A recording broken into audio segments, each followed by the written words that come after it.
Saya nanya marketing apa bang? Marketingnya di sini marketing scam. Ini yang ngejelasin leadernya langsung? Leader. Leadernya orang? Orang Indonesia. Orang Indonesia? Iya. Dan rata-rata itu orang di sana seumuran lu kah atau ada yang lebih tua lagi? Ada yang masih anak bocah. Bocah? Iya, kelahiran 2005. Cuman ya, pihak KBRI jujur bikin kecewa sih. KBRI Bangkok? KBRI Bangkok bikin kecewa. Kenapa? Gue dibolehin buat istirahat, cuman di depan, di trotoar. Lu belajar yang banyak, gimana caranya lu bisa dapetin klien. Oke. Kenapa emang bang? Kalau lu ngelewatin 2 minggu tanpa dapetin klien satupun, lu habis. Kalau misalkan gua di sana gitu kan, tolong jagain si mama.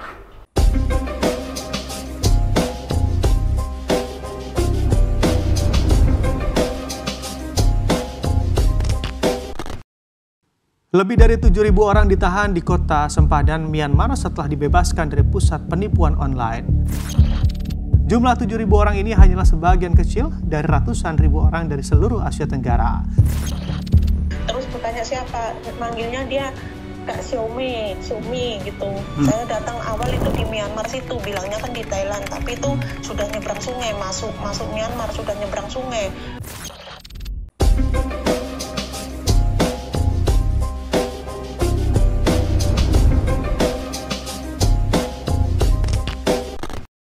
Ya. Nama lu siapa?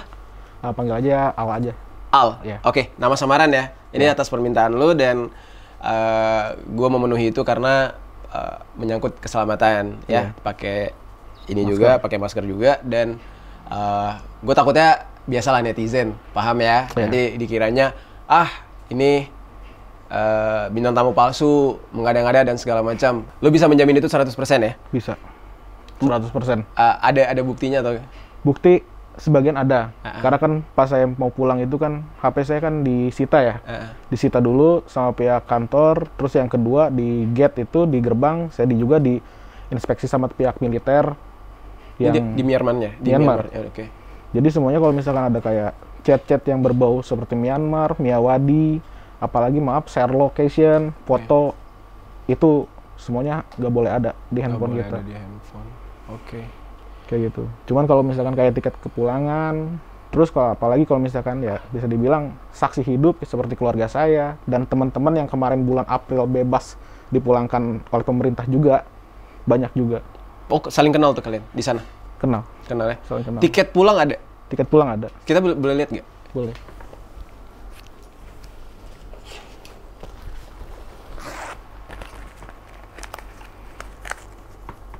Tiket pulang ya.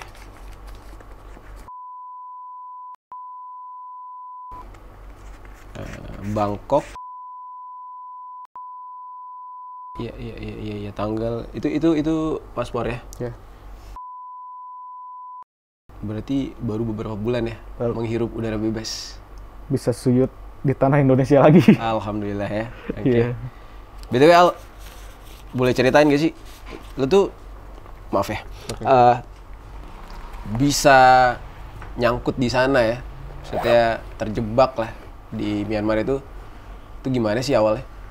Sebenarnya saya udah dapat tawaran buat ke Kamboja ya. Kamboja? Sebenarnya tawarannya tuh ke Kamboja. Oke. Itu di bulan Oktober. Sebagai? Teman saya ngajakin untuk masuk ke perusahaan judi online. Oke, ini clear fix dan judi online langsung ya? Bukan terjebak, bukan apa gitu ya? Ya. Memang oke. Saya diajakin buat ke perusahaan judi online di Kamboja. Cuman di bulan November pas saya mau berangkat dengan teman saya, orang tua saya bisa dibilang gimana ya, drop sakit. Oke. Nggak rela saya untuk berangkat. Oke. Saya udah sampai Bandara Soekarno-Hatta, saya dipaksa pulang lagi karena ibu saya pingsan. Oke. Saya pulang kan akhirnya kan. Entah mungkin ini bisa dibilang azab Allah gitu ya, azab Tuhan gitu. Saya di bulan Desember memaksakan untuk berangkat lagi. Cuman dengan agen pemberangkatan yang berbeda. Karena yang pas saya mau barengan sama teman, dia udah marah sama saya. Tiket semua udah dibelikan, tapi saya batal berangkat. Oke. Saya nyari lagi info di Facebook. Dapatlah agen yang ini. Dia ngakunya namanya Ayu. Nama agennya Ayu? Ayu. Oke. Dia ngurus pemberangkatan. Mulai dari pembuatan paspor, karena paspor saya udah expired yang sebelumnya. Terus saya nginep dulu di daerah Dadap sebelum untuk terbang. Dadap dekat bandara. Oke. Besok saya diberangkatkan, dia yang ngurus juga. Sampai di Bangkok, saya dibukakan hotel juga oleh dia. Dan dia juga menginformasikan besok jam 7 pagi akan ada sopir kantor yang menjemput. Oke, maaf. Di Dadap itu dikumpulin rame-rame atau Nunggu barengan, ada 1 orang. ada 1 orang. Berarti yang berangkat tuh berapa orang? 2 orang. 2 orang doang. Dan di Dadap itu dikasih hotel atau Hotel. Hotel. Iya. Masih ingat nggak hotelnya? Namanya yang jelas saya agak lupa, tapi dia masih... Oh, oke. Ya, cuman detailnya saya agak lupa. Cuman kalau misalkan ngeliat penampakannya lagi, saya bisa tahu. Terus besoknya, saya masih diantar sama yang sopir yang ngejemput saya itu ke bandara. Di bandara saya diinformasikan katanya akan ada VIP line. VIP line? VIP line. Sama ya? Maaf ya, gue potong ya. Mirip banget kayak ceritanya Hadi kemarin ya. Sebutannya juga VIP line. Maksudnya VIP line itu, ini 1 orang gitu ya? Maksudnya dia kayak yang mengarahkan gitu ya? Bukan mengarahkan sih. Lebih tepatnya itu jadi meloloskan kita di pengecekan imigrasi. Dia yang ngelolosin? Iya. Oke. Kalau saya kebetulan saya lolos autogate.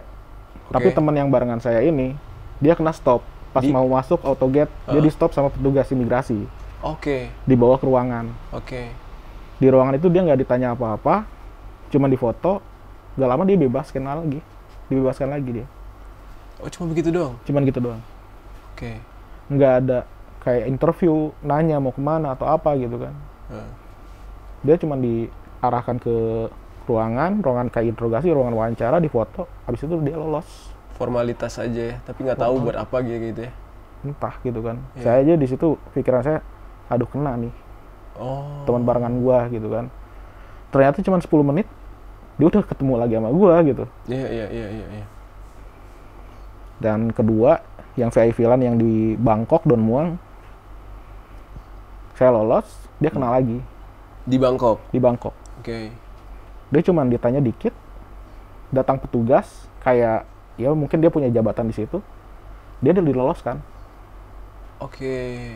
Nggak ada kayak ditanya hotel, apa kita punya hotel apa enggak, tiket pulang atau enggak gitu kan, bawa uang berapa, kita juga nggak ditanya. Nggak ditanya. Dan itu petugas imigrasi Bangkok? Bangkok. Dan nggak ditanya juga, maksudnya kalian visa apa, kayak kesana itu kunjungan kerja atau? Nggak ditanya apa-apa. Jalan-jalan gitu enggak ya? VIP line tadi itu Soekarno-Hatta ya? Soekarno-Hatta sama Don Muang. Oke, cewek cowok yang dari Soekarno-Hatta? Cowok orangnya. Dan kalian lihat mukanya langsung, maksudnya dia? Kalau saya enggak. Oke. Kalau teman saya yang barengan saya itu, dia ngelihat orangnya langsung. Oh, enggak, kirain tuh kayak orangnya tuh mungkin sembunyi-sembunyi pakai masker kah, pakai apa gitu, enggak ya? Enggak. Ya udah kayak gitu aja ya. Dan jalur kalian berarti berbeda dari jalur yang lain. Passenger yang lain kan sama. Masuk. Kalau sama juga tetap. Kalau saya sama. Dia yang beda. Kalau saya lolos autogate, cuman scan paspor, bisa lolos. Iya. Dia pas mau masuk autogate di stop. Kayak gitu. Terus baru jalur belakang. Oke. Iya. Terus akhirnya sampailah di Thailand nih. Sampai di Thailand. Di Thailand saya diarahkan itu ke gate nomor 5 ya. Gate nomor 5 untuk keluar dari bandara. Diinformasikan bahwa nanti akan ada sopir kantor yang menjemput. Oke. Dan benar, ada mobil Alphard menjemput kita. Oke. Kita ditanya mau makan atau enggak. Kalau mau langsung ke hotel, dia bilang gitu kan. Ya udah kita langsung ke hotel aja. Kita nggak lama dibeliin kayak makanan cepat saja dari 7-Eleven di hotel itu. Terus dia nginfoin lagi, besok jam 7 pagi akan ada yang menjemput sopir kantor yang lain, dia bilang kayak gitu. Dan kita pun diinformasikan sama si Ayu, karena kita kan tetap intens komunikasi dengan si Ayu. Ini. Yang jemput, kalian komunikasi nggak sama yang jemput? Jemput dia komunikasi. Pas kalian ketemu sama supirnya, kalian sempat ngobrol nggak sama supirnya? Ngobrol, dikit doang. Cuman dia ngecek kayak paspor, ngecek foto kita, terus dia selfie bareng, udah kayak gitu doang. Dia cuman nanya doang, kamu udah makan? Kita jawab. Pakai bahasa? Dia bahasa Thailand, pakai Google Translate. Dia cuma nanya mau makan atau enggak, atau mau langsung ke hotel gitu kan. Akhirnya kita milih langsung ke hotel. Hotelnya itu di daerah kalau nggak salah Pratunam kalau nggak salah. Pratunam namanya. Ya, daerah situ. Terus diinfoin dia besok pagi jam 7 tolong standby, nanti akan ada sopir yang menjemput.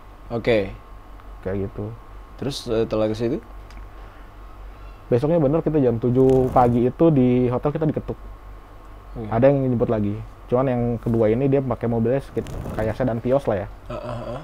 Vios Gen 2. Dia konfirmasi, ngeliat foto, ngecek kita sama. Terus kita diajak jalan. Masih sama nih? Pakai bahasa Thailand, Google Translate juga? Sama. Sama. Nah, dia sekitar baru 1 jam perjalanan, sekitar jam 8 dia ngajak sarapan. Akhirnya ya udah, kita juga kebetulan lapar gitu kan. Kita makan, sarapan. Saya dikasih nasi Hainan sama minuman botol dari dia. Ya, feeling saya di sini ya udah kita OTW Kamboja gitu kan, ke Poi Pet gitu. Saya udah estimasi juga dari Bangkok itu sekitar 3 jam ke Poi Pet. Cuman setelah kita sarapan, kok saya ngantuk gitu kan. Oke. Bentar, minumannya dari dia? Dari dia. Bukan dari warung tempat makan nasi Hainan? Bukan. Oke, terus? Ya, habis makan itu, kita bawaan itu ngantuk ya. Tahu-tahu kita ketiduran, beres makan itu kan jam 8, setengah 9. Kok kita bangun-bangun jam 1 siang gitu kan. Itu apa jangan-jangan efek dari minuman itu kali ya? Feeling sih efeknya di minuman. Karena kalau misalkan untuk makanan itu kan, kayaknya nggak mungkin itu dari warung gitu kan. Sedangkan untuk minuman itu kita dikasih air mineral botol sama si sopirnya. Oh, langsung dari dia. Langsung dari dia. Itu bangun-bangun jam 1 siang ngelihat plang, bukannya kota Poi Pet atau apaan. Kok jembatan persahabatan Myanmar gitu kan. Di situ udah bingung gitu. Lewatin checkpoint semuanya dilolosin, nggak ada yang di stop. Andaikan ada yang di stop pun, si sopirnya ngasih paspor kita ke petugas, kita langsung dilolosin lagi. Iya. Petugas perbatasannya semua tentara itu, Myanmar? Bukan, Thailand. Masih di Thailand ini. Thailand nih perbatasan, iya. Polisi Thailand, tentara Thailand gitu kan. Sama imigrasi Thailand. Ya kita cuma dilolosin. Nggak ada yang kita di stop, ditanya-tanya, nggak ada. Habis itu kita diajakin ke hotel gitu kan. Dalam arti apa kita nginep lagi kayak kemarin-kemarin. Ternyata enggak, kita cuma ganti mobil. Kita ganti mobilnya beda, orangnya beda. Supirnya beda ya? Supirnya beda. Kita diajakin lagi, saya nanya gitu kan, ini kita mau dibawa kemana? Dia bilang tenang aja, bentar lagi kalian akan sampai di kantor tempat kalian akan bekerja. Di sana pun banyak orang Indonesia. Dia bilang kayak gitu lewat Google Translate gitu kan. Kayak dia ngalihin perhatian saya gitu sama perhatian teman saya. Dia ngebahas kesana kesini, ngelantur, ngebahas masalah MMA. Jadi untuk cari pembahasan aja mungkin ya. Biar kita nggak ngeh gitu ya, kita mau kemana sih gitu. Tahu-tahu ya kita ngeliat ke depan, ini kita udah diajakin ke perkampungan. Perkampungan nih. Iya. Ini definisi perkampungannya yang banyak pohon asri seperti itu atau? Perkampungannya kesannya tuh kumuh. Rumahnya tuh rumah panggung kayak gitu. Oh, bukan yang padat gitu enggak, tapi kumuh. Sama ya, banyak kayak tanaman-tanaman kayak kebun-kebun gitu. Kita masuk ke perkampungan itu, gerbang ditutup, kita disuruh turun, nyamperin lah kayak anak-anak muda di situ. Cuman aksen bahasa mereka udah beda, bukan bahasa Thailand, bukan aksen Thailand. Kalau aksen Thailand kan kayak kapun kap, kayak gitu kan kita udah tahu lah. Ketara ya. Aksennya beda. Kita udah feeling sih, ini gue di mana gitu kan, feeling gue udah jelek gitu. Saya nanya gitu, boleh minta wifi gitu kan? Mereka bilang no wifi. Tahu-tahu dia nyodorin rokok gitu kan, nyuruh rokok gitu. Mungkin biar saya tenang atau gimana. Disuruh nunggu ada di situ 15 menit sambil ngerokok. Datanglah motor. Dari kebun tuh, arah kebun. Datang motor. Kita dinaikin ke motor, masuk ke kebun gitu. Bertiga berarti? Satu motor? Apa 2 motor? 5 motor di situ. 5 motor semua? Iya. 5 motor. Saya boncengan 1, teman saya bonceng 1 yang barengan saya. Sisanya anak-anak muda ini lagi. Saya sampai di ujung, ngelewatin kayak tembok gede gitu kan. Masuk ke dalam lubang temboknya, ada lubangnya di dalam tembok situ. Ngeliat itu udah sungai. Di balik tembok itu sungai. Kita turun ke sungai. Oke. Nunggu perahu, datang perahu, kita disuruh naik ke atas perahu, kita dianterin ke seberang. Oke. Di seberang udah ada yang nunggu. Tentara Myanmar. Tentara Myanmar. Iya. Kalau yang kemarin kita ngobrol sama Hadi, tentaranya itu tentara pemberontak. Kemarin apa namanya? DKBA. Iya. Iya, kemarin DKBA. DKBA. Kalau ini? Sama DKBA, cuman mereka dari BGF-nya. Oh. Ada patch-nya. Oke. Patch-nya itu bendera Myanmar. Oke. Jadi sebenarnya kalau misalkan kemarin Hadi betul gitu ya. Yang sebelumnya itu dia bilang betul. Tapi sebenarnya itu bukan pemberontak sih, tapi milisi lokal. Milisi lokal. Iya. Oke. Dari DKBA juga, cuman afiliasinya mereka udah gabung ke pemerintahan Myanmar. Masuknya ke BGF, Border Guard Force. Oke. Patch-nya bendera Myanmar. Oke. Saya ditungguin, disambut sama dia gitu kan. 2 orang tentara. Saya diarahin ke mobil dia. Difoto depan mobil, disuruh naik. Oke, mobil apa nih? Mobilnya tuh kayak double cabin. Double cabin, oke. Iya, double cabin. Tas saya di belakang, saya dimasukin ke dalam mobilnya tuh. Habis itu jalan, dibawa kayak ke sama perkampungan kumuh lagi. Di ujungnya itu ada kayak gedung-gedung rusun. Gedung rusun? Iya, rusun kayak gitu, rumah susun. Oke. Fotonya udah saya kasih juga kan. Ada ya, nanti kita tampilin ya? Ada. Oke. Di situ saya ngelewatin gerbang pertama saya disuruh nunggu. Gerbang pertama itu isinya tentara doang. Tentara Myanmar. BGF itu, DKBA. DKBA juga ya? Iya. Oke. Gak lama, ada sekitar 10 menit, 15 menit, ada yang ngejemput dari dalam. Oke. Saya diajakin ke pos 2. Di pos 2 itu barang-barang di tas dicek semua. Ada kayak barangnya bawaan apa aja gitu kan, cuma dicek. Habis itu kita disuruh tanda tangan kontrak. Oke. Dibaca nggak? Sebagian dibaca, poin pentingnya. Poin pentingnya? Iya. Dalam bahasa? Bahasa Inggris. Bahasa Inggris? Iya. Oke. Inggris, Myanmar, Thailand. Oh, oke. Inggris, Myanmar, Cina. Tiga bahasa. Oke. Poin utama di situ kalau misalkan, poin itu kalau nggak salah nomor 4 atau nomor 5, saya agak lupa. Poin utamanya kalau misalkan kita melakukan tindakan yang bertentangan dengan hukum, kita diizinkan untuk ditembak di tempat. Oke. Di atau di tempat di situ. Ada poinnya di situ. Ada poinnya di situ. Sama sisanya poinnya kayak kita diperbolehkan untuk diperjualbelikan oleh pihak perusahaan. Oke. Ada ini nggak? Timing kontrak kerjanya sampai kapan tertulis nggak di situ? 13 bulan. 13 bulan? Iya. Tapi kontrak yang menulis tentang 13 bulan itu kontrak kedua setelah di perusahaan.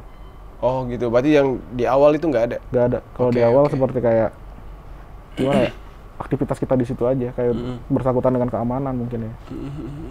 Jadi kita diperbolehkan untuk dijual belikan ke perusahaan lain, sama poinnya itu yang kita melakukan tindakan bertentangan dengan hukum, kita boleh ditembak di tempat atau dibikin di situ.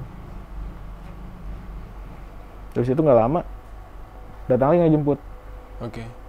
Orang itu Cina. Sudah tanda tangan kalian? Sudah tanda tangan. Oke. Kita udah siap gitu kan. Datang lagi yang jemput. Orang Cina. Dia ngejemput pakai mobil golf. Oke. Kita ditarik sama dia, tas kita dinaikin ke mobil, kita dibawa ke arah gedung. Arah gedung susun tadi? Iya. Oke. Di situ kita dikasih kayak peralatan. Peralatan? Iya, peralatan kayak mandi. Oh, oke. Iya. Kasur lipat. Di situ saya nanya juga kan, ini kita mau diapakan gitu kan. Tapi dia nggak ngerti mungkin. Kayak bahasa Inggris dia cuma bisanya bahasa Cina doang. Oh gitu. Iya. Jadi isyarat-isyarat aja tuh atau isyarat aja. Oh, oke. Kayak nunjuk-nunjuk gitu kan. Nunjuk, ambil gitu kayak gitu. Gitu kita ambil. Saya sama teman saya ngambil seorang satu set gitu kan. Ini ada ember, isinya kayak peralatan mandi. Iya. Terus di kasur lipat sama spraynya gitu kan. Habis itu kita diajakin lagi naik ke gedung. Gedungnya itu lantai 3. Di situ kita dimasukin ke kamar. Satu ruangan khusus buat kalian gitu? Iya, ruangan kosong. Ruangan kosong, oke. Terus dia nunjukin handphone, tulisannya wait here. Oke. Sama dia nggak lama, setelah dia turun, nggak lama ada yang nganterin makanan. Nganterin makanan buat kalian, oke.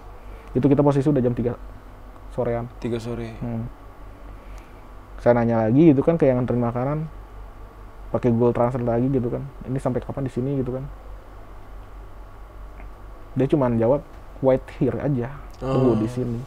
Dia ngantar makanan Cina juga, orang Cina juga. Myanmar. Orang Myanmar berarti sudah orang lokal. Kayak look Indo kayak lokal gitu. Iya. Kayak gitu. Dia cuma jawab wait here gitu. Wait here aja, oke.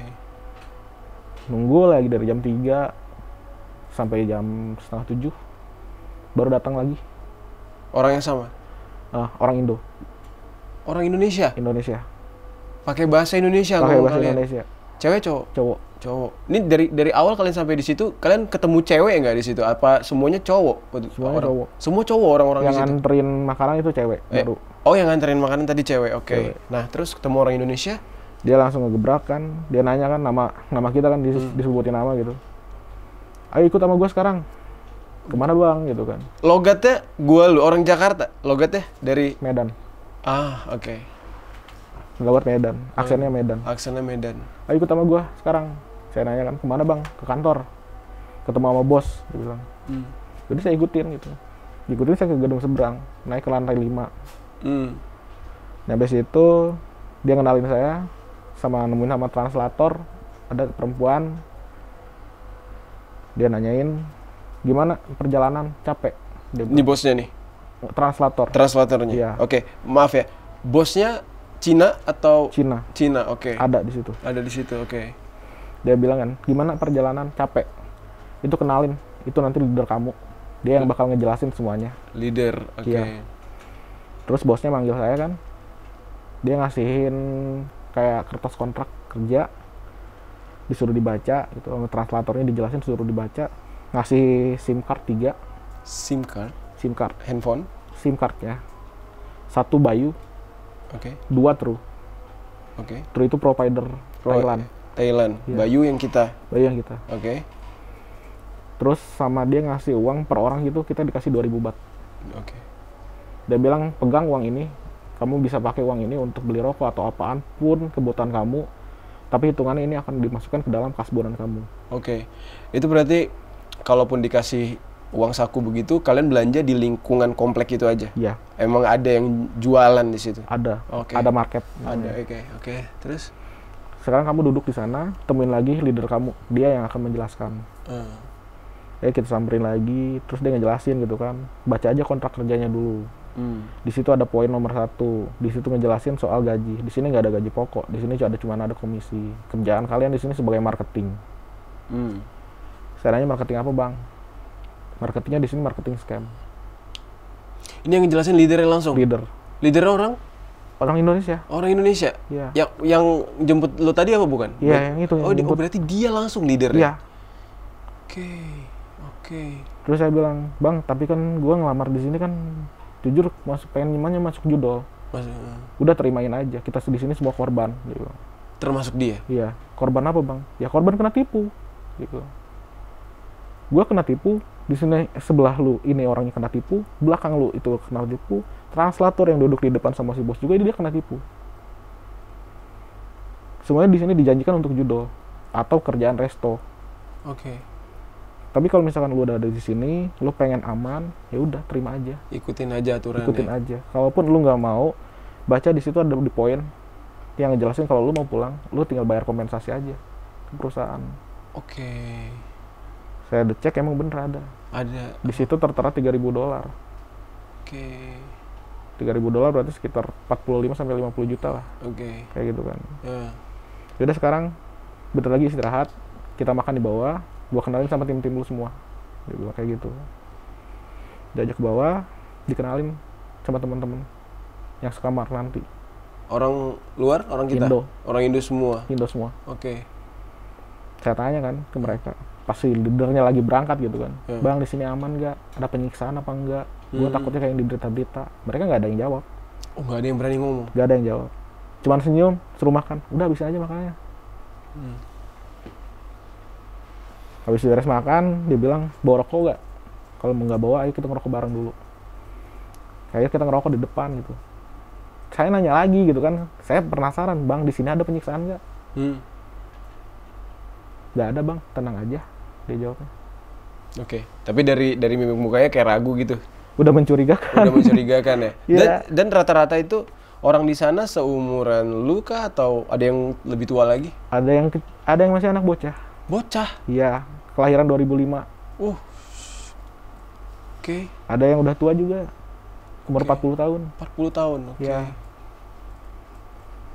Habis itu kan yaudah mereka mau kerja lagi gitu. Kita disuruh balik lagi ke kamar. Kita balik lagi ke kamar gitu. Asalkan gue nebeng wifi ya, wifi di lorong itu kan masih ada wifi dekat pintu, kita masih nyambung gitu. Yaudah mumpung dapat kartu SIM gitu, SIM card, yaudah kita pasang gitu. Baru di situ kita bisa komunikasi dengan keluarga. Oh, diperbolehkan ya? Kalau di gue diperbolehkan. Diperbolehkan untuk megang handphone. Ya kita ngabarin keluarga, kita alhamdulillah selamat udah sampai kantor gitu. Keluarga nanya itu benar perusahaannya perusahaan judi. Ya kita jawab iya aja dulu. Setelah jam 12, teman-teman yang tadi makan bareng datang lagi, ngajakin nongkrong di balkon sambil ngerokok. Baru mereka menjawab pertanyaan gue yang tadi gue tanyain. Baru dijawab di situ. Bang, di sini lu punya VIP time 2 minggu. Lu belajar yang banyak. Gimana caranya lu bisa dapetin klien. Oke. Kenapa emang bang? Kalau lu ngelewatin 2 minggu tanpa dapetin klien satupun, lu habis. Maksudnya habis gimana? Yang satu nunjukin tangannya. Ada banyak bekas struman. Bekas struman? Iya. Yang satu lagi nunjukin giginya, ada yang ompong, kena tendang. Oke. Yang satunya lagi nunjukin foto dia sebelum datang ke sini, gemuk. Nyampe ke sini dia udah kurus. Kurus banget udah. Dan itu cowok semua? Cowok semua.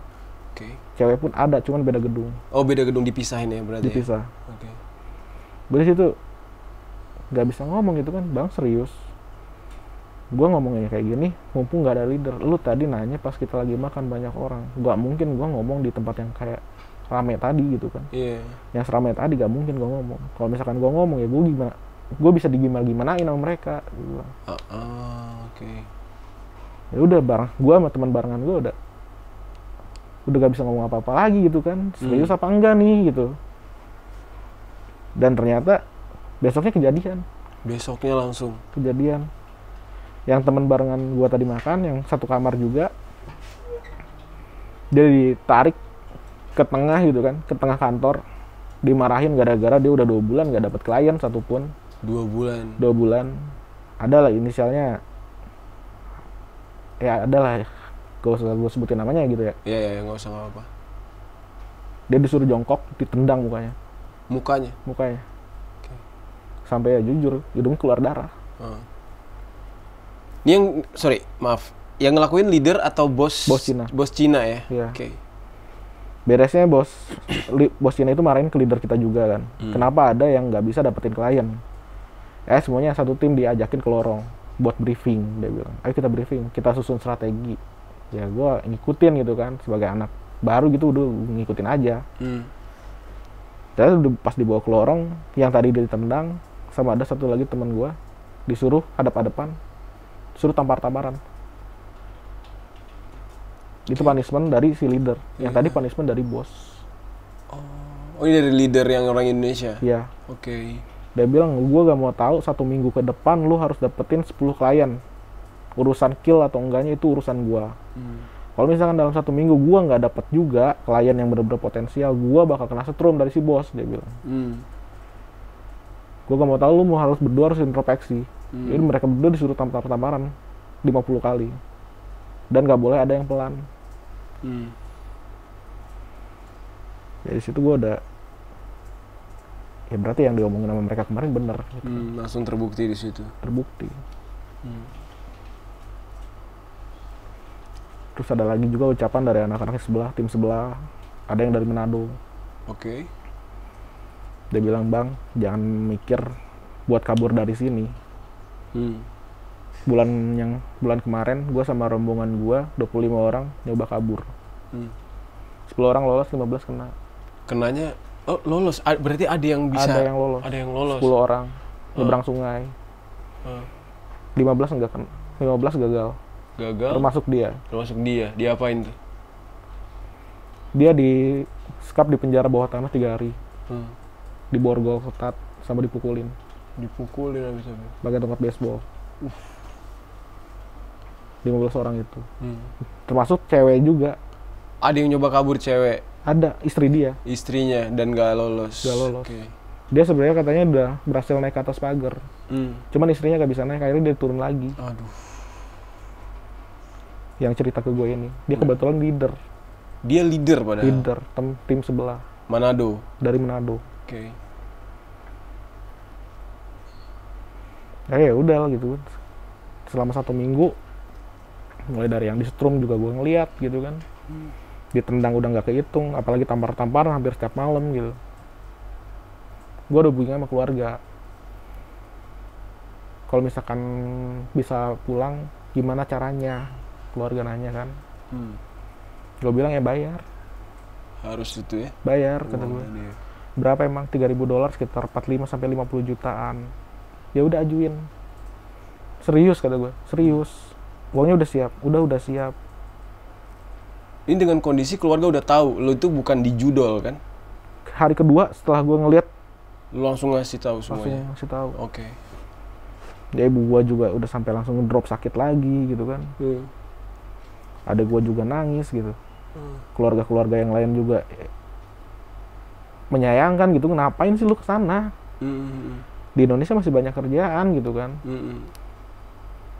Ya gue minta maaf sama keluarga gitu. Tadinya gue gak expect bisa balik, gak bakal expect bakal ditebusin gitu kan. Gue cuma nitip pesan 1. Kalau misalkan gue end di sana gitu kan, tolong jagain si mama. Gue ada pesan itu sama sepupu gue.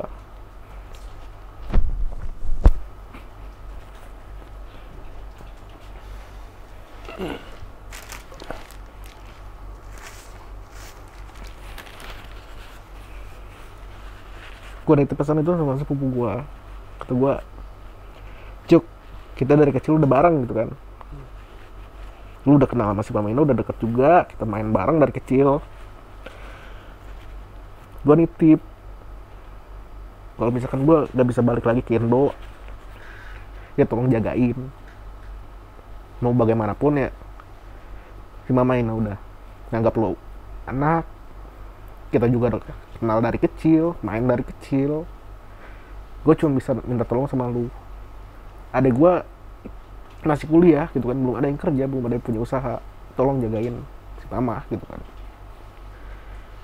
Ternyata besok si brengsek sepupu gue ini yang nebusin gue gitu kan. Besok siangnya gitu, udah ditanyain belum, anjir kata dia. Berapa tebusan? Ini mau nanyain si bosnya belum datang gitu. Ya udah gue tunggu. Emang duit udah ready, udah aman, gak usah banyak tanya. Akhirnya bos datang jam 1 siang, si bos Cinanya datang gitu. Diajuin sama translator. Ternyata nominal tebusan bukan 45 atau 50, 70 juta. Itu dinaikin tiba-tiba atau? Ternyata setelah gue tanya-tanya, makin lama kita diem di situ, tebusan kita makin mahal. Kita makan dihitung, kita tidur dihitung, kita mandi, air keluar dihitung, kita ngecas handphone dihitung. Pokoknya biaya hidup kita 1 hari dihitung. Makin lama lu di situ makin mahal. Gue di situ kaget gitu, mahal banget 70. Gue tanya gitu kan, Cuk, kayaknya ini gagal gue balik. Kenapa emang? Tebusan 70 bukan 50. Dia tunggu 10 menit dia bilang. Gue mau jual dulu nih barang gue. Jual apaan? Koin kripto gue, dia bilang gitu kan. Oh, dia punya tabungan kripto itu? Punya. 10 menit kemudian, mana nomor rekening? Bisa kirim pakai wallet gak? Dia bilang.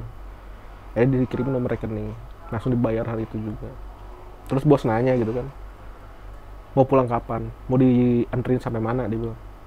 Maksimal kita diantar sampai mana? Cuman sampai Maesot aja.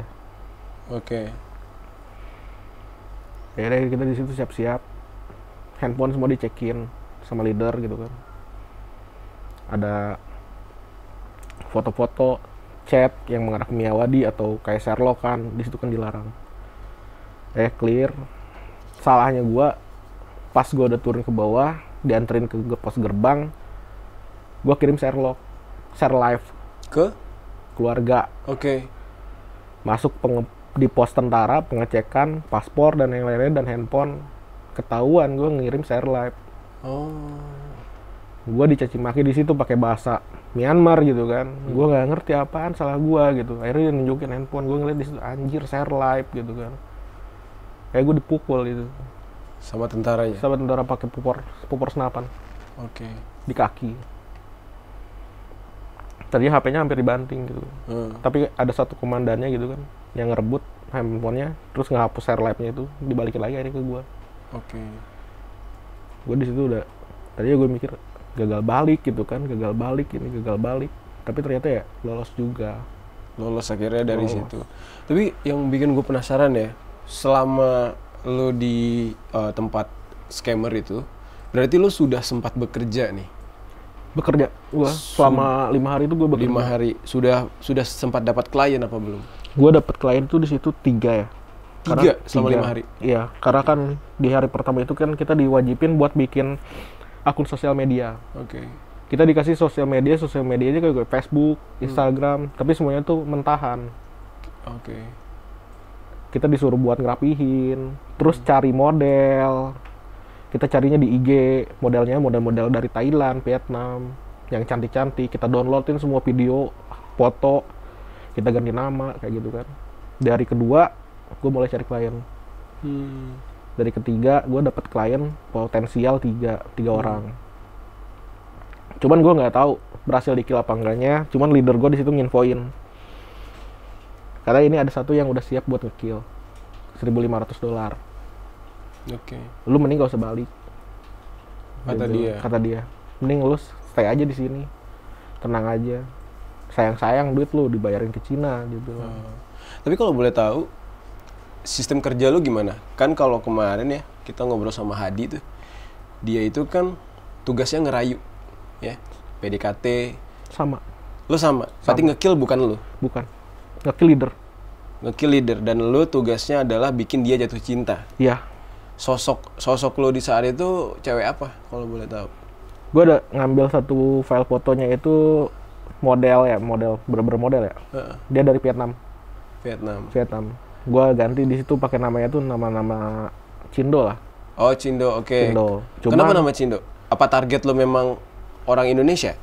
Memang market gue Indonesia. Oh lu market Indonesia? Ya. Kalau misalnya yang kayak Hadi kemarin, dia jelasin market dia itu internasional, Rusia, Iran, Irak, gitu-gitu. Enggak. Kalau lu khusus Indonesia korbannya? Indonesia. Oke. Karena kalau kayak market Rusia, di situ ada orang Turkmenistan sama Uzbekistan. Mereka yang kerjain. Mereka juga korban tuh? Mereka korban juga. Oke. Sama. Kenapa gue tahu mereka korban ya? Setelah gue sampai Mysot, gue ketemu orang Uzbekistan gitu. Dia minta tolong. Udah kehabisan duit. Visa dia udah expired gitu kan. Udah bener-bener habis lah visa dia. Di situ market gue Indonesia. Gue dapetin 3 klien yang potensial. Cuman gue nggak tahu ketiganya berhasil di kill apa enggak. Oke. Tapi lo tahu backgroundnya 3 orang ini asal dari mana, pekerjaannya apa? Tahu. Gue boleh tahu salah satu atau lo mau jelasin semua bebas? Yang paling potensial yang mau di kill ini salah satunya dia domisili Papua. Orang Papua. Okay. Cuman namanya nama Jawa ya. Cuman dia stay di Papua. Dia punya bisnis. Oke, pengusaha ya. Pengusaha. Dia yang berhasil. Lo masih ingat namanya? Inisial aja. Ingat. Inisial S. Ya. Oke. Terus ada satu lagi dia kayak pengusaha. Dia stay-nya itu di daerah Kalimantan. Oke. Sama satu lagi ada pengusaha juga. Oke. Dia stay-nya di Bali. Oke. Papua, Kalimantan, Bali nih. Iya. Korban potensial lo. Yang paling potensial Papua. Oke. Karena udah kelihatan banget dia udah ngejar banget lah ya. Oke. Nggak harus kita yang hubungin dia duluan yang hubungin kita kayak gitu kan. Sama setelah di pendekatan sama leader, dia bilang ini udah potensial 2 hari lagi dia bakal deposit. Lu udah gak usah balik gitu dia. Tenang aja, gue yakin lu bisa kerja kayak gini, dia bilang. Cuman ya gue nggak bisa gitu kan. Gue ngelihat penyiksaan tiap hari aja, mental gue udah kena gitu kan. Karena suatu waktu bisa lu gitu ya. pasti gue kena. Pasti, iya, karena kan PIP time gue cuma 2 minggu gitu. Iya. Kayak gitu. Dan lu, setiap lu ngerayu, ngejebak korban lu dikasih skrip atau lu improve aja sendiri? Ada skripnya. Ada skripnya berarti. Bahasa yang lu gunakan Indonesia? Indonesia. Tapi lu ngakunya lu Cindo? Cindo. Oke. Gue boleh tahu nggak cerita gimana sih awalnya lu bisa kenal sama si Bapak S Papua dan dari Papua ini, dan apa aja yang lu chattingan sama dia gitu sampai dia bener-bener percaya kalau lu yang asli gitu? Pertama ya kita tracing dulu ya, masuk ke kayak grup-grup komunitas. Kita cari nih orang-orang yang bener-bener real, akunnya real gitu dan aktif gitu ya. Kita cari komunitas Facebook. Oh, Facebook, oke. IG pun ada, cuman gue kebetulan di situ ya dapetin di Facebook. Bapak ini di Facebook. Di Facebook. Okay. Gue masuk komunitas gitu kan, komunitas kayak eksportir, komunitas politik kayak gitu kan. Gue masuk di situ, dapatlah si bapak ini, sama gue di add, sama gue dilihat foto-fotonya, aktivitasnya, statusnya, terus cek lagi di IG ada nggak akun dianya gitu kan. Karena kan biasanya Facebook dan IG kan sinkron kan sekarang. Iya. Gue cek di situ dan ternyata wah real. Iya, akun dia ini udah dari 2009. Oke, dan dari fotonya juga kelihatan pengusaha nih. Pengusaha. Dan di range umurnya juga udah pas gitu kan. Umur dia 40-an. Emang incarannya segitu? Oke, kriterianya gitu bapak-bapak, pengusaha. Gaptek gitu kan. Apa? Gaptek. Ya. Oke. Kita tahu dia gaptek kenapa? Masih main Facebook? Masih main Facebook. Oke, terus ya, kayak gitu. Ya kita add dia gitu kan. Terus status-status dia kita like, biar dia notice ke kita lah gitu kan. Iya. Akhirnya dia notice tuh gak lama, komen-komen gitu kan. Halo cantik, kayak gitu kan. Boleh kenalan apa enggak? Dianya duluan, bukan gua gitu kan. Oke. Gua timpalin gitu kan. Lanjut di Messenger. Dia minta nomor handphone, bukan gua yang minta. Ya gue kasih. Gak lama besoknya dia minta telepon dan yang lain-lain. Kalau udah masuk ke telepon siapa yang ngobrol? Ada translator cewek. Iya. Ini orang Indonesia nih dia? Orang Indonesia. Dan dia bisa bahasa apa aja? Indonesia, Myanmar? Indonesia, Cina, Mandarin. Oh, karena bosnya Mandarin tadi ya? Oke, nah dia nih yang ngobrol nih? Iya, dan dia pun yang udah ngejebak gua. Oh iya. Yang si Ayu itu. Oke. Dia yang ngejebak gua. Lu punya fotonya gak sih, Ayu? Ada, udah dikasih. Udah ya? Nanti kita tampilin gak apa-apa ya? Gak apa-apa. Biarin aja ya? Biar masuk aja, kalian semua tahu. Iya. Oh, berarti setiap korban itu kalau minta teleponan pasti akan ngobrol sama Ayu. Iya. Karena nggak ada yang lain translatornya selain Ayu. Ada juga. Iya. Ada inisialnya Ami. Inisial Ami mah bukan inisial. Ami ya nama. Oh iya. Ami ya, namanya Ami ya langsung. Nama sebenarnya tuh. Nama sebenarnya Ami. Cuman panggilan di sana Emi. Oke. Seorang Indonesia juga. Bisa Mandarin. Oke. Nah, klien potensial lu ngobrol sama Ayu. Iya. Tapi lu tahu apa yang diobrolin? Seputar kayak ngajakin kayak bisnis. Bisnisnya tuh bisnis e-commerce sama kayak yang kemarin. Yang Hadi jelasin kemarin. Iya. Berarti perusahaan ini punya satu website, bukan phishing ya? Itu kayak website jebakan lah ya? Website jebakan, tapi kalau misalkan untuk yang diarahin ke si customer ini berbentuknya aplikasi. Oh gitu, bukan belanja? Sama belanja. Oh, aplikasi? Yang bisa di-download di App Store? Enggak, di App Store. Dikasih linknya. Iya. Terus kita install? Dia install. Terpercaya banget ya. Kalau kemarin kan website tuh. Iya. Kalau website kan kita masih bisa mengira-ngira ini palsu gitu kan. Kalau install kan berarti dia terdaftar kan? Iya. Enggak lah. Dikasih link ya berarti nggak terdaftar. Nggak terdaftar di App Store. Oke. Terus? Namanya itu Global Express. Iya. Aplikasi marketplace belanja gitu. Iya. Oke. Sama kayak yang kemarin. Jadi ya sistemnya itu kenapa si customer ini bisa percaya ya karena komisinya gede. Kelebihannya di situ ibaratnya mempertemukan kayak pabrik dengan seller.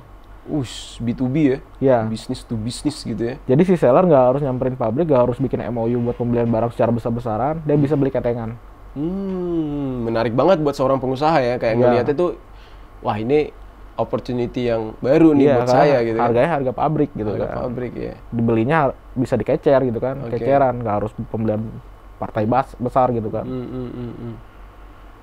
Ngelihat di situ juga banyak skrip-skrip bekas-bekas korban yang udah kill sebelumnya kayak gitu kan, banyak juga. Ada yang sampai ratusan juta, ada yang miliaran. Di mana ngeliat? Ada di situ filenya, jadi file kerja kita. Oh, oke. Jadi kayak kita belajar nih, kita disuruh belajar gitu kan, gimana sih pembawaan, gimana sih harus bisa ngebawa si klien ini tanpa harus berpatokan ke teks, skrip kayak gitu kan. Iya, gimana sih caranya kita bisa bikin si klien ini jatuh cinta gitu kan. Banyak di situ, jadi kita baca-baca juga.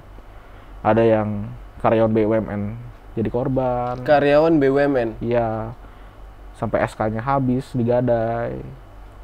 Ada juga pengusaha kontraktor gitu kan, dia sampai cerai dengan istrinya, sampai aset dia habis, sampai dia ngambil pinjaman ke bank juga. Oke. Di situ banyak lah. Nah kita tuh harus bisa seperti marketing sebelumnya yang udah pro. Kan. Oke. Kita harus kayak gitu. Belajar dari pengalaman mereka gitu ya. Iya. Oke. Tapi lu nggak tahu lu klien customer potensial lo tadi itu di-kill apa nggak tahu ya? Nggak tahu karena gue udah keburu pulang. Udah keburu pulang ya. Tapi gue dengar katanya di-kill. Di-kill Bapak S dari Papua ini. Iya, ya gue berharap sih jangan sampai di-kill beneran gitu kan, karena gue nggak ngelihat, dan gue pun berharap ya si bapak itu cepat sadar aja. Kayak gitu. Tapi kalau misalkan si bapak itu bener-bener ke-kill ya gue minta maaf. Karena gue di situ ya gue nyoba bertahan hidup gitu kan. Terus dari berarti 5 hari ya lo kerja di sana ya? Iya, 5 hari. Lo udah ngumpulin berapa dari total target? Kalau yang dikonfirmasi sama leader itu sekitar 1.500. 1.500. Targetnya 20.000. Targetnya sekitar 20.000 dolar yang udah lo kumpulin 1.500 selama 5 hari itu. Berarti kalau udah ada 1.500 dia udah nge-kill dong? Hitungannya first deposit sih kalau kayak gitu ya. First deposit ya. Iya, hitungannya first deposit. Kalau nge-kill itu bener-bener istilahnya penghabisan loh. Habisnya dia bisa dihabisin sampai yang kayak kalau cerita Hadi kemarin sampai ada yang ada.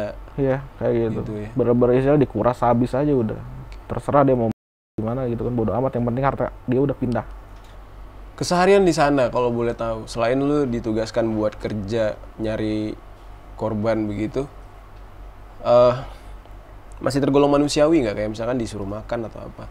Kalau makan disuruh. Iya. Satu hari itu kita dikasih 4 kali makan. 4 kali makan misalnya? Iya. Okay. Pagi jam 5, siang jam 12, sore jam 5 sore juga, sampai maghrib, terakhir jam 11 malam. Oke. Untuk waktu istirahat? Waktu istirahat pas makan. Nggak, maksudnya tidur gitu? Tidur berarti kita beres kerja jam 11 malam. Mulai lagi? Jam 9 pagi. Lumayan manusiawi ya, daripada dibanding Hadi kemarin ya. Iya. Lebih manusiawi. Cuman punishment kita nggak kayak dia. Punishment dia kan lari kan. Lari lapangan gitu kan. Iya. Di tempat gua di Gate 25 nggak ada yang namanya lari. Adanya? Paling rendah, paling ringan tamparan. Tamparan, selebihnya siksa habis-habisan. Siksa habis-habisan. Kalau misalkan sakit pun pilihannya cuma satu, infus. Dikasih waktu istirahat 3 jam, sisanya kerja lagi. Nggak ada hari libur. Oke. Libur itu yang gua tahu kemarin itu denger dari info teman pas Imlek. Hari raya mereka ya? Hari raya mereka. Udah libur, sisanya ya kerja. Oke. Natal kerja, tahun baru kerja gitu kan. Berarti lu ngelewatin tahun baru berarti ya? Sebelum sebelum ya? Baru. Sebelum tahun baru lu udah pulang ya? Udah pulang ya. Oke. Dan apa ya? Kayak perjanjian jual dari satu perusahaan ke perusahaan lain itu lu belum sempat ngalamin. Belum sempat ngalamin. Tapi ada yang sudah, maksudnya yang di tempat lu itu sebelumnya dia dari perusahaan lain tapi dipindahkan ke situ. Kalau ex perusahaan lain, ex scammer di negara lain ada. Ex dari negara lain? Ya. Ada yang dari Filipina, ada yang dari Dubai. dia orang Dubai atau dia dulu Indonesia. dipekerjakan di Dubai? Indonesia. Dia orang Indonesia, dipekerjakan di Dubai. Ya, Berarti di scammer ini ada cabangnya di Dubai. ada. Pakistan, Dubai, Filipina, Kamboja, Laos, Myanmar, Thailand. Negara kita nggak ada kan? Kemarin ngeliat berita ada yang digerebek di Gambir sih. Di Gambir. Iya, Korbannya orang lokal sendiri. orang Cina. Oh, justru dari negara lain di Kerja di Indonesia. dijebak gitu ya. Iya. Nah, kalau itu kan di Myanmar. Ada nggak orang Myanmar sendiri yang jadi korban? Kalau orang Myanmar di situ kayaknya bukan korban, tapi mereka kerja, Oh, pegawai. pegawai.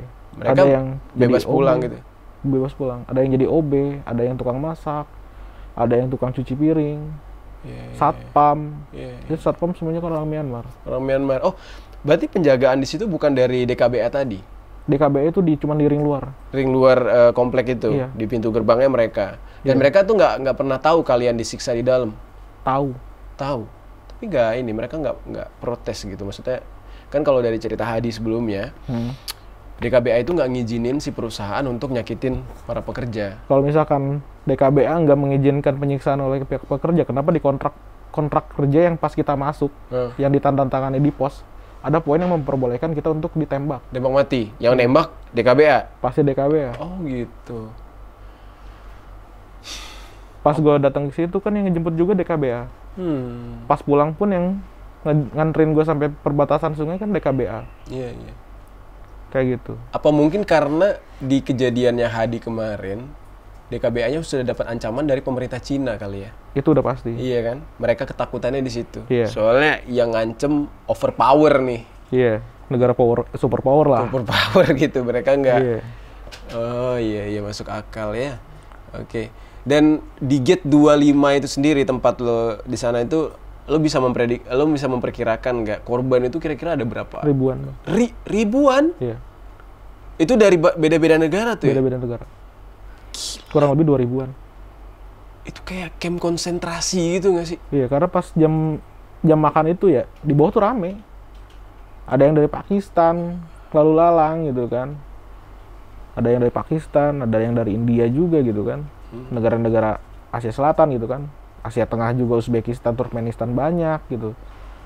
Asia Tenggara ya kayak Vietnam, Thailand banyak juga, Malaysia juga ada, Indonesia ya jelas gitu kan. Banyak ya Indonesia ya? 200-an. 200-an korban ya? Iya. Ini kalau gue balik lagi ya, lo kan niatnya tuh pengen judol memang ya. Kenapa tertarik pengen itu? Pengen kerja di judol? Kondisi lah ya. Gua kemarin itu posisinya habis bangkrut gitu kan. Bisnis gua hancur gitu kan. Utang gua ya lagi numpuk-numpuknya kemarin gitu. Kartu kredit lah, utang temen lah gitu kan. Gue pengen segera beres gitu kan semuanya. Pengen gue bayar-bayarin. Mau ngelamar kerja lagi, posisi umur udah 30. Indonesia tahu sendiri susah banget nyari kerjaan di umur 30. Mau bikin bisnis lagi, modal udah habis. Temen udah teriak-teriak gitu kan. Gue minjem duit ke temen. Sebelumnya bisnis apa kalau boleh tahu? Kenapa? Sebelumnya bisnis apa kalau boleh tahu? Sebelumnya digital. Digital. Digital. Sebelumnya. Sama ada bisnis offline juga lah. Oke. Gak usah disebutin spesifik lah ya. Nggak apa-apa. Ya senyamannya lo aja. Iya, gak usah disebutin spesifik. Berarti gara-gara itu. Dan pertama kali dapat info bahwa kerja di judol itu menggiurkan dari teman yang mau berangkat juga. Yang dari yang awal. Yang awal. Nah, dia yang kalau gue boleh tahu nih, yang awal yang lo nggak jadi berangkat, itu nasibnya gimana tuh orang? Masuk scam juga. Di Kamboja dia. Di Kamboja tapi, set. Kita tahu ya, Kamboja itu kan isunya adalah banyak yang sebenarnya nggak dipulangkan karena mereka mikirnya ketimbang dipulangkan kenapa nggak dimanfaatkan aja tubuhnya, diambil ginjal segala macam gitu. Temen lo nasibnya gimana? Dia nasibnya lebih baik. Oh, nggak ada penyiksaan sama sekali. di Kamboja? Iya. Gaji turun tiap bulan. Ada gajinya? Ada gaji. Walaupun nggak seperti yang diceritakan di awal 12 juta. Karena kan dia offeringnya itu 12 juta. Dia terima bersih sekitar 9 jutaan. Nggak jauh beda, Pak. Iya. Oke. Dia dapat gaji di sana. Nggak ada penyiksaan. Oke. Dan Tapi scam. Cuman scamnya beda, bukan scam love. Oh, bukan love scam gitu? Bukan. Apa dia? Dia jadi call center. Oke. Dia ngakunya Direktorat Jenderal Pajak. Jadi buat ngincer orang-orang gitu kan, yang terdaftar punya perusahaan, terdaftar NPWP-nya aktif, bukan yang non aktif. Terus mereka nyuruh si sasaran ini, targetnya ini buat nginstal aplikasi DJP. Setelah misalkan mereka nginstal, HP mereka diretas. Terus mereka disuruh buat bayar, namanya itu materai. Padahal bukannya buat bayar materai, mereka cuma buat ngelihat si kliennya ini masuk ke M-banking mereka, ngelihat kode akses dan password dan PIN kayak gitu. Malware ya berarti ya, nanam malware di handphone terus bisa diakses semua ya. Oke. Sampai sekarang masih tuh teman lu di sana? Masih ya. Ya dia bisa dibilang dia nggak ketipu sih ya, cuman beda. Dia ketipu tawaran judol, masuknya ke scam. Masuk ke scam. Cuman tempat dia manusiawi. Dipekerjakan bener gitu ya. Dipekerjakan bener gitu. Yeah. Oke. Terus gue penasaran nih. Sorry kita balik sedikit ya. Orang yang ngejebak lo Ayu itu, ya. Katanya tuh lumayan terkenal ya tuh orangnya. Terkenal. Di TikTok pun udah rame. Di TikTok orang udah pada tahu dia. Udah tahu dia. Dia barengannya tuh mungkin sama si Bu Ani ya. Bu Ani dia agen Kamboja, kalau saya ini agen Myanmar mungkin. Oh oke. Bu Ani namanya. Ada Bu Ani juga dia. Ya gue pas balik dari sana ya gue cari-cari lah info gitu kan. Karena gue juga bisa dibilang ya, gue menghakimi diri gue sendiri gitu kan. Lu tolol banget bisa sampai ke sana gitu. Kayak gue coba searching gitu. Ketemulah foto si Ayu ini. Lah ini mah si Ayu yang kemarin kata gue. Gue lihat di situ, cek nama aslinya ternyata bukan itu. Itu cuma inisial doang. Oh, oke. Dan dia orang Lampung. Iya. Chinese tapi. Lokal tapi bisa bahasa Mandarin bisa gitu. Bisa bahasa Mandarin. XTKW. Oh, XTKW. Baik. Dari Taiwan dia. Dan dia bisa terkenal di kalangan orang-orang yang kejebak pekerjaan kayak gini. Karena dia yang ngejebak. Dia yang ngejebak langsung. Jadi orang udah pada tahu semua gitu ya. Iya. Karena dia yang ngejebak. Tapi dia ngaku korban atau dia emang kerja? Dia pun ngakunya korban. Oke. Cuman mana ada sih korban yang ngejebak orang gitu kan? Mungkin diancam? Enggak. Kehidupan dia enak. Enak. Kayak gimana gambarannya? Kayak selir. Tiap istirahat tuh dia dikelilingin sama teman-temannya dia. Dia udah berasa selir ratu gitu kan? Iya. Dia punya kayak tongkrongannya sendiri. Gue sempet info dari mana waktu itu ya, apa komen gitu. Ayu ini bahkan udah punya rumah katanya. Kabarnya gitu ya? Iya, kalau gue ngelihat secara realnya enggak kan. Secara langsung gue nggak tahu. Cuman ya gue berharap, udah lu nggak usah balik ke Indonesia. Balik ke Indonesia lu pasti bakal ditarik Bareskrim, udah gitu aja. Karena laporan udah banyak. Laporan atas nama si Ayu ini? Iya. Dia dapat berapa ya kira-kira ya per kepala nipu orang? Kalau kemarin sih gue juga ditawarin. Dengar sih kalau gue ditawarin itu sekitar berapa ya? 10.000 baht apa 5.000 baht gitu, gue agak lupa ya. Berapa ya dikonversi? Boleh. Kalau 10.000 baht berarti 5 jutaan. 5 jutaan per kepala kalau lu mau jadi kayak Ayu, ngejebak orang. Tapi dianya mungkin bisa lebih. Bisa lebih karena udah dalam ya, udah banyak korban dia ya. Iya. Oke. Ya untungnya lu sudah ditebus sama sepupu lu 70 juta. Cara pembayarannya tadi by transfer bank langsung ya. Oke. BCA ya ke mereka. Dan akhirnya lu lolos, lu sampai dipukul di perbatasan gara-gara share di pos gerbang itu gara-gara share live lokasi. Iya. Selesai lu dipukul terus lu dikemanain? Akhirnya gue dibolehin buat balik ya. Ada barengan gue satu, dia orang Jakarta. Dia nebus juga? Dia nebus juga, nominal pun sama. Tapi padahal dia baru sampai tadi malam. Oh, baru sampai langsung besoknya tebus? Tebus, barengan, dia pulangnya barengan sama gue. Kalau yang barengan lu dari Jakarta ke sana? Enggak, belum. Tapi sekarang masih di sana? Enggak, dia selang 1 minggu baru ditebus sama keluarganya. Oh dia akhirnya juga pulang. Oke. Nah terus lanjutin. Terus akhirnya lo sama yang Jakarta tadi? Kayak gue dinaikin ke mobil, gue dibawa ke arah selatan ya. Gue ngeliat di situ kan di handphone, ini ke arah KK Park atau arah mana gitu, selatan jauh banget. KK Park? Iya. Oke. sekitar 30 menitan. Gue udah feeling jelek gitu kan, ini kok gue beda jalurnya, nggak kayak kemarin pas gue datang gitu. Tapi ternyata aman. Gue dibawa ke bantaran sungai lagi. Gue diseberangin pakai perahu, di seberang ada yang jemput mobil Thailand. Akhirnya gue dibawa sampai ke terminal Maesot, terminal bus. Gue udah sampai di situ sekitar jam 4 sore apa jam 5 sore. Gue langsung pesen tiket bus kan buat balik ke Bangkok. Gak lama di situ baru ketemu lagi yang orang Uzbekistan. Ada orang Uzbekistan di situ.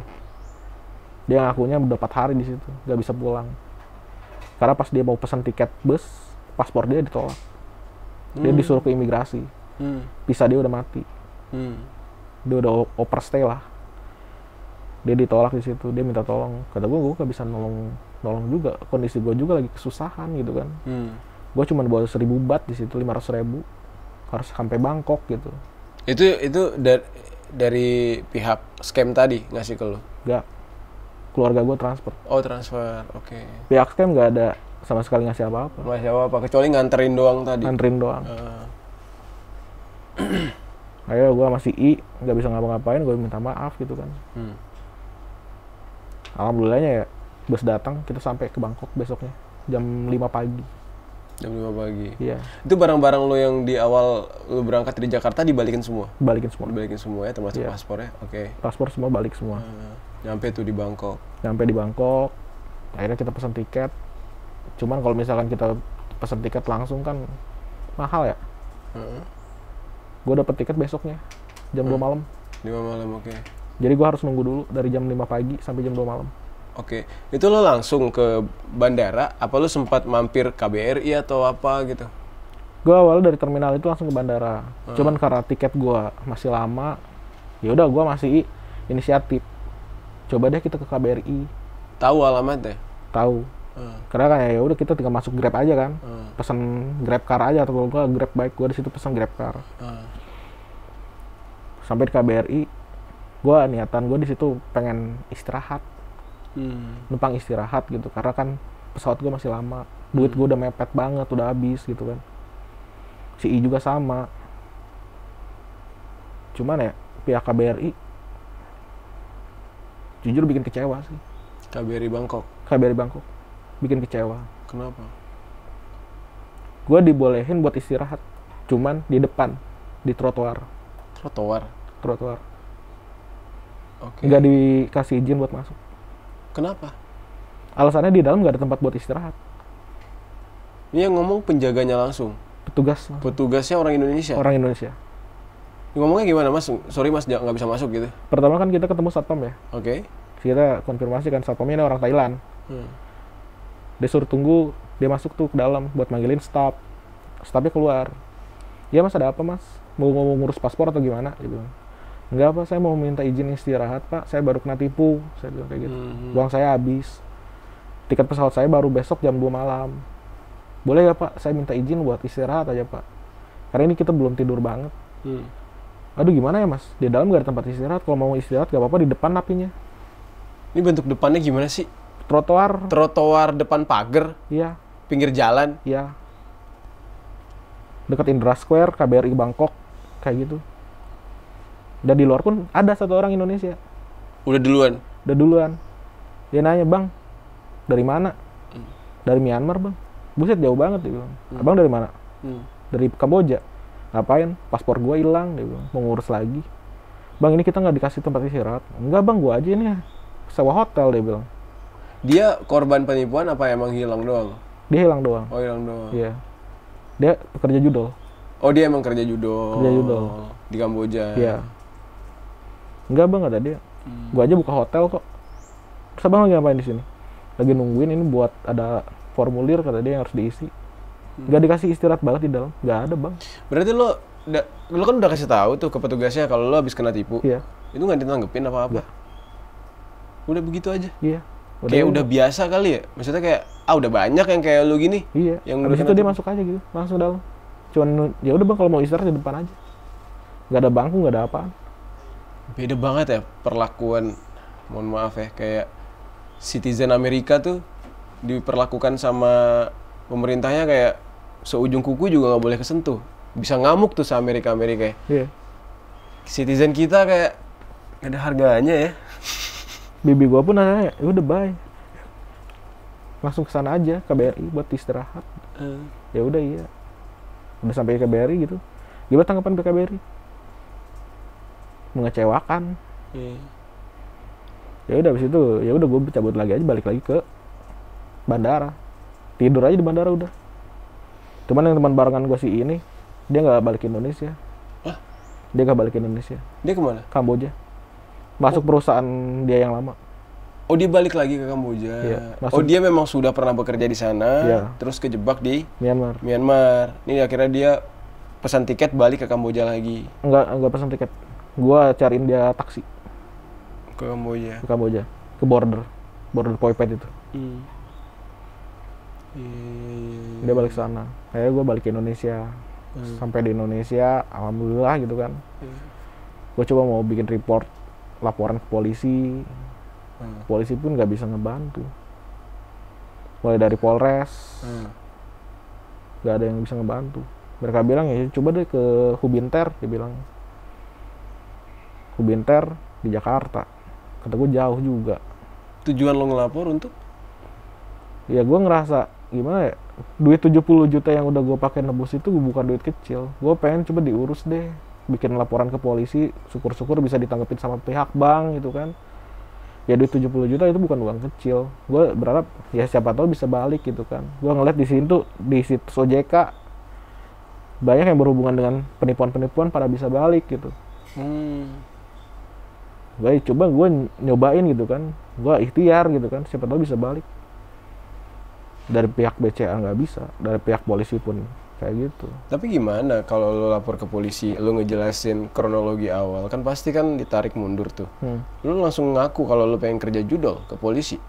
Enggak. Oh, enggak, ya, makanya gue bingung, lo lapor polisi nanya kenapa kamu bisa ketipu, mau kerja judol, kan lucu juga gitu. Kalau itu konyol. Iya, makanya malah nganter nyawa gitu. Iya. Gue lolos dari kandang macan masuk kandang singa kayak gitu. Aduh. Enggak. Oh, berarti udah dan sempat udah bikin laporan soal itu, Nggak ditanggepin karena memang ya jauh ininya ya. Maksudnya prosesnya gimana gitu. Udah beda wilayah negara juga. Iya, udah beda negara. Yang biasanya kalau penjahat internasional juga yang nanganin Interpol. Iya kan, udah beda ini. Terus selama 5 hari lo di sana tuh ada nggak fakta yang yang menarik lah menurut lo, yang lo tahu di tempat lo dijebak itu? Pas rombongan teman-teman gue yang dipulangin di bulan April, ada yang beberapa orang yang kontekan sama gue ya. Ada yang infoin gitu. Ada salah satu pekerja juga di Gate 25 yang ex anggota DPRD Indramayu, katanya itu juga ditempatin di Gate 25. Cuman gue nggak tahu karena gue tahu berita soal yang anggota DPRD ini setelah gue balik gitu kan. Gue kaget gitu. Anggota DPRD, bekas anggota DPRD Indramayu masuk di Myanmar juga gitu kan. Dan yang kaget katanya di Gate 25 juga gitu. Syukur alhamdulillahnya selamat lah ya sampai ke Jakarta. Alhamdulillah. Iya. Dan menurut lu gimana dari pengalaman yang lu alami sekarang, apakah masih ada niat pengen kerja di luar? Please gak usah. Jangan ada pikiran buat berangkat ke sana gitu kan. Mau lu dapet tawaran jadi apaan gitu kan. Intinya kalau misalkan lu ke Vietnam, Thailand, Kamboja, skip. Asia Tenggara ya? Asia Tenggara. Gue nanya sama teman gue yang masuk judol, balik ke perusahaan nama dia. Lowongan judol nggak ada. Lowongan judol tuh nggak ada? Nggak ada di sosial media. Di Facebook, TikTok nggak ada. Itu bohong semua tuh lowongan judol itu? Intinya, lu mau ngelamar judol, lu harus punya temen di perusahaan judol itu. Oh, berarti dia by rekomendasi ya? Iya. Buat orang dalam. Karena kenapa? Kalau misalkan kerja CS, lu megang HP tampung. HP tampung itu isinya miliaran. Paling kecil ratusan juta buat ngurusin orang-orang yang depo sama WD. Gak mungkin istilah perusahaan judol bodoh itu buat rekrut orang yang gak dikenal latar belakangnya. Gitu out of nowhere tiba-tiba jadi orang terpercaya, nggak mungkin gitu ya? Gak mungkin. Iya. Semua lowongan yang ada di sosial media, Facebook, TikTok, IG, Telegram, itu semuanya 100% scam. Scam semua. Scam. Tuh, dengar teman-teman ya. 100% scam. Yang iklan-iklan kerja di sana ya, untuk admin judul segala macam gitu ya. Yang gue heran ya, kenapa sampai sekarang tuh grup-grup masih banyak banget gitu. Apakah dari pihak Kominfo nggak ngeblokir? Karena kan balik lagi nih, Indonesia sekarang ya lo ngerasain sendiri ya, susahnya nyari kerjaan kan. Orang-orang kadang hopeless. Kalau kita menyalahkan mereka yang kayak siapa suruh mau, siapa suruh tergiur, ya gimana, kita nggak punya pilihan ya. Udah buntu, Bang. Udah buntu. Tiba-tiba disodorkan dengan kesempatan seperti itu, gajinya lumayan besar, sudah pasti orang-orang bakal tergiur gitu. Berharap sama negara sendiri, ditawarin bansos terus. Ya, itu juga kalau nyampe gitu kan. Sebenarnya yang kita butuhkan tuh bukan belas kasihan dikasih bansos, kita butuh lapangan pekerjaan ya. Betul. Iya. Ya inilah. Soalnya kita di sini nggak ngemis, kita cuma butuh kerjaan aja. Ya. Kita nggak ngemis bener. Aduh, sedih juga ya kalau dipikir-pikir ya. Jadi untuk sekarang belum bekerja. Coba buat ngerintis usaha kecil-kecilan lagi. Oh, usaha lagi dari awalnya. Ya kemarin udah dapat klien 1-2. Ya alhamdulillah gitu kan. Gue pakai cicil buat ke sepupu gua kayak gitu kan. Walaupun dia bilang udah nggak usah dipikirin, ya tetap aja gue bakal kepikiran gitu kan. Jadi gue pakai cicil ke dia gitu. Iya. Ya gue sih berharap yalah kalau ada yang mau pergi ke sana, lu mikir 3 kali 4 kali 1000 kali deh. Istilahnya lu udah hancur di Indonesia, punya utang, berangkat ke sana malah nambah utang. Itu pun kalau misalkan bisa balik, kalau misalkan ternyata lu di sana mati, keluarga lu gimana? Nyokap sehat? Alhamdulillah. Alhamdulillah ya, selalu balik udah lebih tenang ya. Udah lebih tenang, udah lebih gemukan lagi lah sekarang. Oke, Al ya. Nama samaran lo Al ya, yang lo sebutkan tadi. Semoga apa yang udah lo share ke kita jadi pelajaran. Terus buat teman-teman juga, lagi-lagi gue ingetin, hati-hati. 1000 kali nih, hati-hati.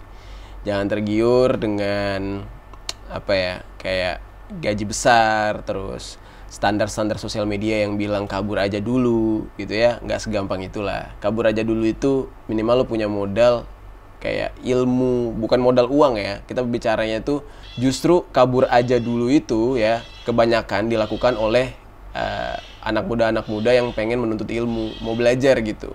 Bukannya yang lagi susah di kampung sendiri ya, terus tiba-tiba mencoba mengadu nasib dengan itu tadi, tujuannya udah pengen ke hal negatif, kriminal, yaitu pengen kerja judol gitu. Ya niatnya pengen banyak duit, malah nyemplung ke penyakit gitu. Dan akhirnya repot sendiri ya kan. Merepotkan keluarga juga. Mending kalau tanggung sendiri. Ini ngerepotin satu keluarga besar kan, jadi beban buat kita juga. Oke, kalau gitu, thank you banget ya, brother, sudah berbagi. Terima kasih banyak udah datang ke sini. Semoga sehat-sehat terus dan ya rezekinya dikembalikan lah, apa yang sudah hilang dikembalikan. Amin.